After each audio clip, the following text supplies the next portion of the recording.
అసలు ఇసుకేస్తే రాలని జనం ఎక్కడ చూసినా ఎంతో ఉత్సాహంగా అన్ని విషయాలు తెలుసుకునే తాపత్రయంతో రైతులు కనబడతా ఉన్నారు.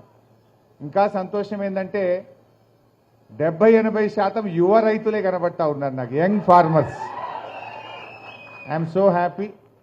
అండ్ తమ్ముడు రాజేందర్ దాదాపు 30 లక్షల మంది సబ్స్క్రైబర్స్, అంటే దక్షిణ భారతదేశంలోనే రైతుల కోసం ఒక యూట్యూబ్ ఛానల్ను పెట్టి రైతుల్ని చైతన్యపరుస్తూ నంబర్ 1 స్థానంలో నిలిచినాడు మన రైతు బడి మన రాజేందర్ రెడ్డి గారు. ఇలాంటి ఒక మంచి ప్రయత్నం జరగడం నిజంగా చాలా సంతోషం. నాకు కూడా వ్యవసాయం అంటే చాలా ఇష్టం. వ్యవసాయ కుటుంబం నుంచి వచ్చిన వాళ్ళం. ఈ పట్టు పురుగులు ఇప్పటిదాకా మీరు విన్నట్టున్నారు, సిద్దిపేట జిల్లా పట్టు పురుగుల పెంపలంలో నంబర్ 1 సిద్దిపేట జిల్లా. అందులో నా నియోజకవర్గమే నంబర్ 1లో ఉంటుంది. ఆయిల్ పామ్, ఒకప్పుడు ఆయిల్ పామ్ అంటే సముద్ర తీరాన్నే ఆయిల్ పామ్ పండుతుందంటే ఈరోజు తెలంగాణ మొత్తం ఆయిల్ పామ్ సాగుకు యోగ్యంగా మారింది. అద్భుతమైన ఆయిల్ పామ్ ఫ్యాక్టరీ పెట్టి ఈరోజు సిద్దిపేట జిల్లాలో 12,000 ఎకరాల పామాయిల్ తోటలు పెంపిణీ జరుగుతూ ఉంది. అంటే ఒక ప్రయత్నం. ఇలా ఒక ప్రజాప్రతినిధిగా మాకేముంటుంది, రైతు ఆదాయం పెరగాలి, రైతు సంతోషంగా ఉండాలి.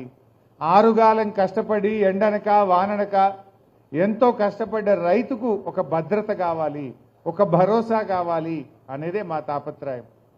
నిజంగా ఆ రోజు కేసీఆర్ గారి ప్రభుత్వం ఒక గుణాత్మకమైన మార్పు తెచ్చింది.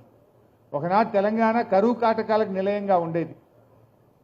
సాగునీరు కాదు కదా, త్రాగునీరుకే ఇబ్బంది పడే తెలంగాణ. పెద్ద ఎత్తున మిషన్ కాకతీయలో చెరువులు బాగా చేయడం, పెద్ద ఎత్తున చెక్ డ్యాములు నిర్మించడం, పెండింగ్ ప్రాజెక్టులు పూర్తి చేయడం, కొత్త ప్రాజెక్టులు ప్రారంభించడం వల్ల 1 కోటి ఎకరాల మాగాణిగా తెలంగాణ మారింది. ఇవాళ భారతదేశంలోనే అతి ఎక్కువ ధాన్యం ఉత్పత్తి చేసే రాష్ట్రంగా ఇవాళ తెలంగాణ తీర్చిదిద్దబడ్డది. కానీ మారుతున్న పరిస్థితుల్లో ఇవాళ మనం కూడా రైతులకు టెక్నాలజీ కావాలి. రైతులకు ఈరోజు అన్నిటికంటే చాలా టఫ్ జాబ్ ఏమైపోయిందంటే మనుషులు దొరకడం లేదు. లేబర్ పెద్ద ప్రాబ్లంగా మారింది. ఇవాళ తెలంగాణలో నాట్లు పడాలంటే పంజాబ్ నుంచో, జార్ఖండ్ నుంచో, యూపీ నుంచో, బీహార్ నుంచో, ఛత్తీస్గఢ్ నుంచి లేబర్ వస్తే తప్ప తెలంగాణ పల్లెల్లో నాట్లు పడని పరిస్థితి వచ్చింది. మరి ఇలా పంట పండిన తర్వాత ధాన్యం ఎత్తాలి అంటే బీహార్ నుంచి హమాలీలు వస్తే కానీ మరి కళ్ళాల్లో ధాన్యం జోకే పరిస్థితి లేదు, మిల్లులలో దించే పరిస్థితి లేదు. ఈ పరిస్థితుల్లో మార్పు రావాలి. అప్పుడు కరోనా వచ్చినప్పుడు ఒకసారి అసలు ధాన్యం కొనడం ఆగిపోయింది, మిల్లుల్లో ధాన్యం దించడం ఆగిపోయింది. ఏంటి సమస్య అని అర్థం చేసుకుంటే హమాలీలంతా బీహార్ వెళ్ళిపోయిండ్రు, మళ్ళీ రావడం లేదు. ప్రత్యేకంగా మళ్ళీ మాట్లాడి రైళ్లు పెట్టి హమాలీలను తెస్తే కానీ తెలంగాణలో ధాన్యం సేకరణ ముందుకు సాగని పరిస్థితి ఆ రోజుల్లో మేము ప్రభుత్వంలో ఉండి చూడడం జరిగింది. వీటన్నిటికీ పరిష్కారం ఏంటి? టెక్నాలజీ. ఇలా ప్రపంచ దేశాల్లో అద్భుతమైన టెక్నాలజీ ఉంది, అది ఇలా మన రైతాంగానికి అందించాలి. చూశాను, చాలా మంచి డ్రోన్స్ కనబడ్డాయి అక్కడ. ఇవాళ డ్రోన్ టెక్నాలజీ అనేది బాగా పెరిగింది. 10 మంది లేబర్ చేయగలిగే పని 1 గంటలో ఒక డ్రోన్ చేయగలుగుతా ఉంది. వరి నాట్లు వేసే యంత్రాలు ఇవాళ ఎంతో అవసరం కనబడతా ఉంది. కొత్త కొత్త వరి కోత మెషిన్లు కూడా నేను చైనా నుంచి వచ్చింది ఇప్పుడే చూసి ఇంటరాక్ట్ అయితే నాకు కూడా చాలా సంతోషం అనిపించింది. అంటే వరి కోత మెషిన్లు కానీ, వరి నాట్లేసే యంత్రాలు కానీ, అదేవిధంగా పవర్ వీడర్స్ కానీ, అదేవిధంగా మరి ఎన్నో కొత్త కొత్త విషయాలు చూసాం. ఇవన్నీ కూడా ఎప్పటికప్పుడు నూతన టెక్నాలజీ మనం అలవర్చుకొని మరి యంత్రాలను ఉపయోగించగలిగినప్పుడే వ్యవసాయం లాభసాటిగా మారుతుంది. అందులో ఇవాళ ప్రభుత్వాలు కూడా పెద్ద ఎత్తున రైతులకు వ్యవసాయ పరికరాలు సబ్సిడీ మీద ఇవ్వాల్సిన అవసరం ఉంది. కానీ గత 2.5 సంవత్సరాలుగా అసలు ఎక్కడ కూడా సబ్సిడీ అనేది లేకుండా పోయింది ఈ ప్రభుత్వంలో. ఏదో గవర్నమెంట్ ఆఫ్ ఇండియా నుంచి ఒక స్కీమ్ ఉంటుంది SAM అని, అందులో జస్ట్ జిల్లాకి 20 లక్షలు 30 లక్షలు వస్తుంది. అది గవర్నమెంట్ ఆఫ్ ఇండియా స్కీమ్. అది కూడా ఎవరు కొనట్లే. ఎందుకంటే అది రైతు యొక్క కాంట్రిబ్యూషన్ ఎక్కువ ఉంది, సబ్సిడీ తక్కువ ఉన్నది. ఆ మార్కెట్లో అంతకంటే తక్కువ ధరకే దొరుకుతుంది. అది ఇక్కడ కొనుక్కున్న దానికంటే మార్కెట్లో కొనుక్కున్నది నయమని చెప్పి అది ఎవరు కొనుక్కున్నటువంటి పరిస్థితి మనం చూస్తూ ఉన్నాం. రైతుకు ఒక భద్రత కావాలి, రైతుకు ఒక భరోసా కావాలి. ఆ భరోసాను గతంలో కేసీఆర్ గారు అందించారు. నాణ్యమైన 24 గంటల కరెంటు, రైతు బంధు, కరోనా వచ్చినా ఎన్ని ఇబ్బందులు వచ్చినా సమయానికి రైతు బంధు పడుతుంది అనే ఒక నమ్మకాన్ని కలిగించాం. సాగునీరు, భూగర్భ జలాలు బాగా పెరిగి చెరువులు, చెక్ డ్యాములు, ప్రాజెక్టుల నిర్మాణంతో భూమిలో నీటి లభ్యత పెరిగి సాగునీటికి ఒక భద్రత కలిగించింది. అట్లే అప్పట్లో ట్రాక్టర్లు పెద్ద ఎత్తున సబ్సిడీ మీద ఇచ్చారు. వివిధ రకాల పరికరాలు, డ్రిప్, స్ప్రింక్లర్స్, ఈ టెక్నాలజీని కూడా అందించే ప్రయత్నం చేశాం. బట్ రైతుకు ఎంత చేసినా తక్కువే. వ్యవసాయం మీద నేను ఇప్పుడు వస్తూ ఉంటే చాలా మంది రైతులు కలిశారు. అన్నా ఇంకా రైతు బంధు పడలేదు, అసెంబ్లీలో మాట్లాడు అని నన్ను అడుగుతా ఉన్నారు. అన్నా మాకు కరెంటు 12 గంటలే వస్తుంది, ఇక గతంలాగా రావడం లేదు, కనీసం రైతుకు 18 గంటల కరెంటు అవసరం, ఇంకొక 6 గంటలన్నా కరెంటు పెంచేలా చూడండి, ప్రభుత్వం మీద ఒత్తిడి తేండి అని రైతు సోదరులు నా దృష్టికి తెస్తా ఉన్నారు. బట్ వీటన్నిటినీ కూడా తప్పకుండా దృష్టిలో పెట్టుకుంటాం. మేము ఒక ప్రధాన ప్రతిపక్షంగా రైతుల పక్షాన నిజాయితీగా మా వంతు ప్రయత్నం చేస్తామని చెప్పి కూడా తెలియజేస్తా ఉన్నా.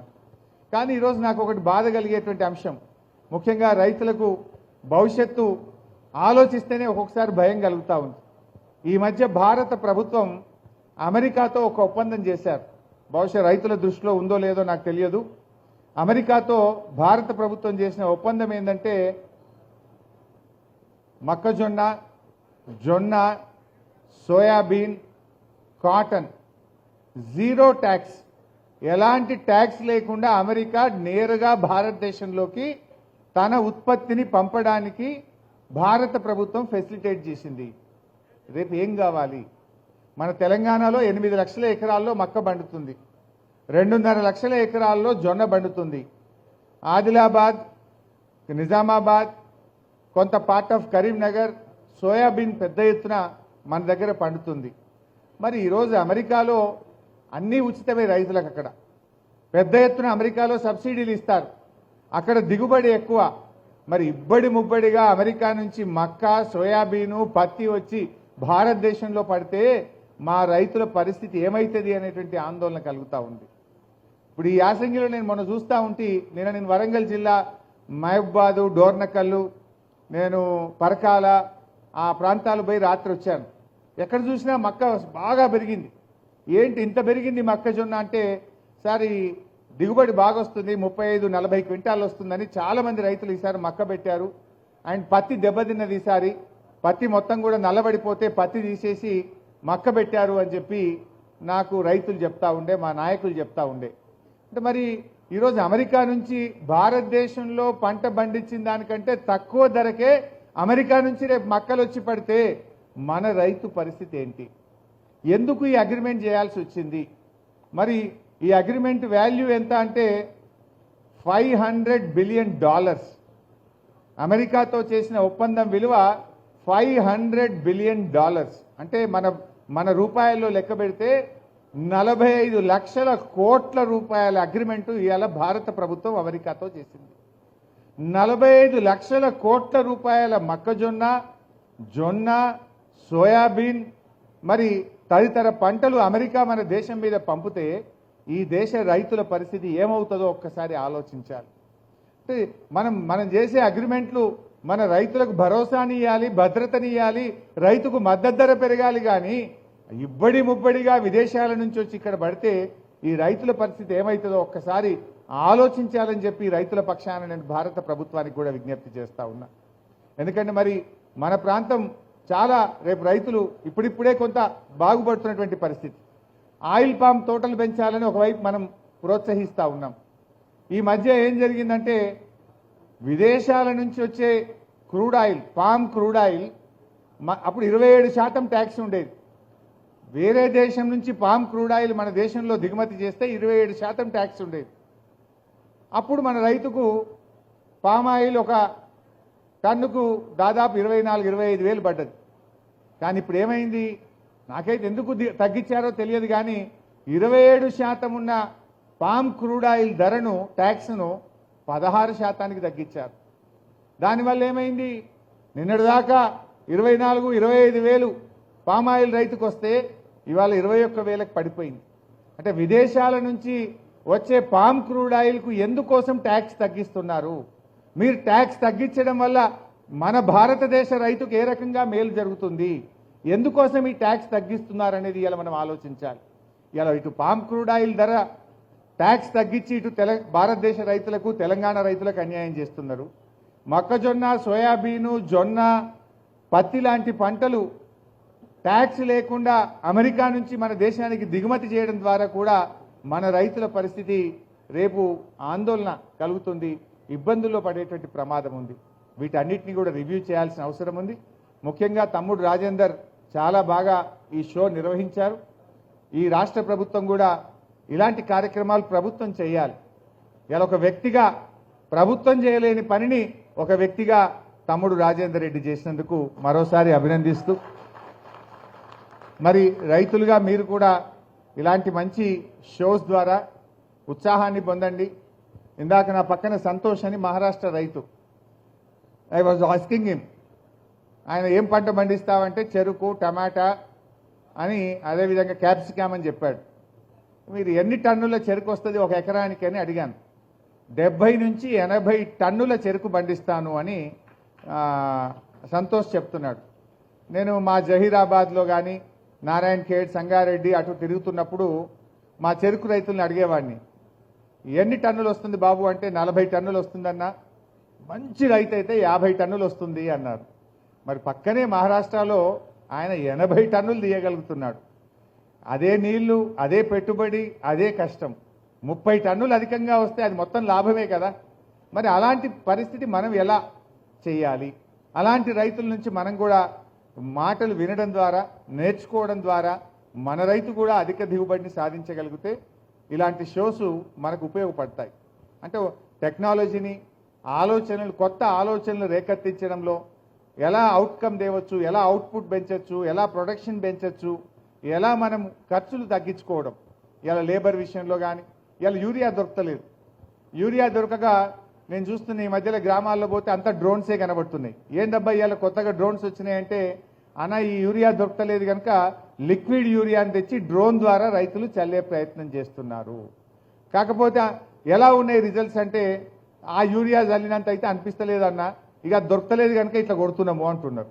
ఆ డ్రోన్ కాస్ట్ ఎంత? ఒక గంటకు 500, 600 ఛార్జ్ చేస్తున్నారు. అంటే నీకు లిక్విడ్ యూరియా కొంటే 250 రూపాయలు, ఈ చల్లడానికి 600 రూపాయలు, అంటే ఒక ఎకరానికి 850 రూపాయలు ఖర్చు అవుతా ఉంది. అదే యూరియా బస్తా 300కి దొరుకుతుంది మనకి. కానీ 300తో అయిపోయేదానికి 800 రూపాయలు ఖర్చు పెడుతున్నాం. 2 బస్తాలన్నా 600 రూపాయలు. ఆ యూరియా దొరకకపోవడం వల్ల లిక్విడ్ యూరియా కొడితే 300, 400 రైతు మీద భారం పెరుగుతూ ఉన్నది. భారం పెరగడమే కాదు, ఆ దిగుబడి కూడా. ఈ ఫిజికల్గా యూరియా చల్లితే మొక్కను బట్టి చల్తాడు. జర బక్కగున్నదనుకో 2 రాళ్ళు ఎక్కువ వేస్తాడు, మొక్క బలంగా ఉన్నదనుకో 2 రాళ్ళు తక్కువ వేస్తాడు, అందాద మికెల్ చల్లుకుంటాడు. కానీ డ్రోన్తో కొడితే ఏమవుతుంది, అది నీ కంట్రోల్లో ఉండదు, అంతా సమానంగా పడుతూ ఉంటుంది. సో ఆ ప్రాబ్లమ్స్ ఉన్నాయి, ప్రాక్టికల్ ప్రాబ్లమ్స్, ఫీల్డ్లో ఉండేటువంటి చాలా ప్రాబ్లమ్స్ కూడా ఉన్నాయి. ఈ యాప్ గొడవలు చాలా ఎక్కువైతున్నాయి. ఇందాక ఒక రైతు నాకు కలిశాడు, ఏమంటున్నాడంటే ఆయన మహబూబాబాద్ జిల్లా ఇక్కడే కలిశాడు. అన్న నేను 4 ఎకరాలు వరేశాను, నాకు పాస్బుక్ లేదు, పాస్బుక్ లేకపోవడం వల్ల నాకు యూరియా దొరకలేదు, నా పరిస్థితి ఏంటి అని నన్ను ప్రశ్నిస్తూ ఉన్నాడు అతను. మరి పాస్బుక్ ఉంటేనే యాప్ పెట్టాడు, పాస్బుక్ ఉంటేనే 2 సంచులు ఇస్తా ఎకరానికి అంటుండు. మరి ఏం చేస్తున్నారో తమ్మి, మరి ఎట్లా తీస్తున్నావు, మరి పాస్బుక్ లేదు కదా అంటే, ఏం చేయమంటావన్నా, బ్లాక్లో కొనుక్కుంటున్నా, బ్లాక్లో కొనుక్కొని ఏదో తెచ్చి వేసుకుంటున్నా, 600కి 700కి సంచి తెచ్చుకుంటున్నా అంటుండు. ఇవన్నీ ఆలోచించాలి ప్రభుత్వం. యాప్ పెట్టేటప్పుడు మరి పాస్బుక్లు ఇప్పుడు 8 నెలలు అయింది, కొత్త పాస్బుక్లు రావట్లేదు ఈ రాష్ట్రంలో. ఎవరైనా భూమి కొనుక్కుంటే కొత్త పాస్బుక్ రాక 8 నెలలు అయింది. కొంతమంది బంచరాయి భూములు, అసైన్డ్ భూములు, ఇలాంటి భూములు కూడా ఎన్ని లక్షల ఎకరాల్లో సాగు చేస్తూ ఉన్నారు. అలాంటి వాళ్ళకు కూడా చాలా మందికి పాస్బుక్లు లేవు. యాప్ పెట్టి పాస్బుక్ లేదనే పేరిట రైతులకు కూడా కొంత ఇబ్బంది కలుగుతూ ఉంది. ఇవన్నీ విషయాలను రైతు కోణంలో ఇవాళ ప్రభుత్వాలు ఆలోచించాల్సినటువంటి అవసరం ఉంది. మరి ఫిబ్రవరి 21వ తేదీ వచ్చింది, ఇంకా రైతు బంధు డబ్బులు పడలేదు. సకాలంలో రైతు బంధు కూడా అందించాలని కూడా నేను ఈ సందర్భంగా ప్రభుత్వాన్ని కోరుతూ, సరే ఏది ఏమైనా తప్పకుండా రైతుల మనసుల్లో ఏముందో, రైతులతో ఇంటరాక్ట్ అయినప్పుడు చాలా విషయాలు మాకు కూడా తెలుస్తూ ఉన్నాయి. ఈ అన్ని విషయాలు రాబోయే బడ్జెట్ సమావేశాల్లో, అసెంబ్లీ సమావేశాల్లో రైతుల పక్షాన ప్రభుత్వం మీద ఒత్తిడి తేవడానికి, ఇలాంటి మంచి వ్యవసాయ పరికరాలకు పెద్ద ఎత్తున బడ్జెట్లో సబ్సిడీ పెట్టే విధంగా కూడా మీ తరఫున ప్రభుత్వం మీద ఒత్తిడి తెస్తామని, మీ తరఫున మీ ఆలోచనలను ప్రభుత్వానికి చెప్పే ప్రయత్నం చేస్తాం. ఏది ఏమైనా ఇలాంటి అగ్రి షోస్ తమ్ముడు నెక్స్ట్ ఇయర్ ఇంకా పెద్దగా పెడతాను, 5 రోజుల పాటు పెడతానన్నాడు. I congratulate him. ఇంకా ఆయనకు ఎలాంటి సహాయ సహకారాలు కావాలన్నా వ్యక్తిగతంగా మా తరఫున కూడా అందిస్తామని చెప్పి కూడా తమ్ముడికి నా యొక్క మనస్ఫూర్తిగా ఆశీస్సులు, అభినందనలు. ఇంతమంది రైతుల ఆశీస్సులు కూడా నీకు దొరుకుతాయి. నువ్వు ఒక మంచి ప్రయత్నం చేసినావు, అంటే మంచిని ప్రచారం చేస్తున్నాడు. రాజేందర్ చేస్తుందల్లా ఒక ఉత్తమ రైతు యొక్క విషయాలను అందరూ రైతులకు తెలియజేసే ప్రయత్నం చేస్తున్నాడు. రైతులకంటూ ఒక ప్లాట్ఫామ్ లేదు, రైతులకు ఒక యూనియన్ సంఘం ఉండదు. అందరికీ సంఘం ఉంటుంది, పాత కాయిదాలు ఏరుకుంటూ అనుకుంటుంది, పాత సీసాలు ఏరుకుంటూ అనుకుంటుంది, ఉద్యోగులకు ఉంటుంది, ఎమ్మెల్యేలకు ఉంటుంది, జర్నలిస్టులకు ఉంటుంది, సర్పంచ్లకు ఉంటుంది, ఎంపీటీసీలకు సంఘం ఉంటుంది. కానీ రైతులకు సంఘం లేదు పాపం. ఆ రైతులను సంఘటితం చేస్తున్నాడు రాజేందర్ రెడ్డి. ఇలా 30 లక్షల మంది రైతులను ఒక యాప్ కిందికి, ఒక సబ్స్క్రైబర్స్ని పెట్టి 30 లక్షల మంది రైతులకు ఒక మార్గదర్శకత్వాన్ని, ఒక సంఘటితం చేసే ప్రయత్నాన్ని తమ్ముడు రాజేందర్ చేయడం నిజంగా చాలా సంతోషం. ఆయన చేసే ఒక ప్రయత్నంలో కొన్ని వేలాది మంది రైతు కుటుంబాలు బాగుపడుతున్నాయి. వేలాది మంది రైతులు ఎన్నో కొత్త విషయాలను తెలుసుకొని చక్కగా ముందుకు పోతా ఉన్నారు. ఆయనను మనసారా దీవిస్తూ అభినందిస్తూ మీ అందరికీ నమస్కారం. జై హింద్, జై కిసాన్, జై తెలంగాణ.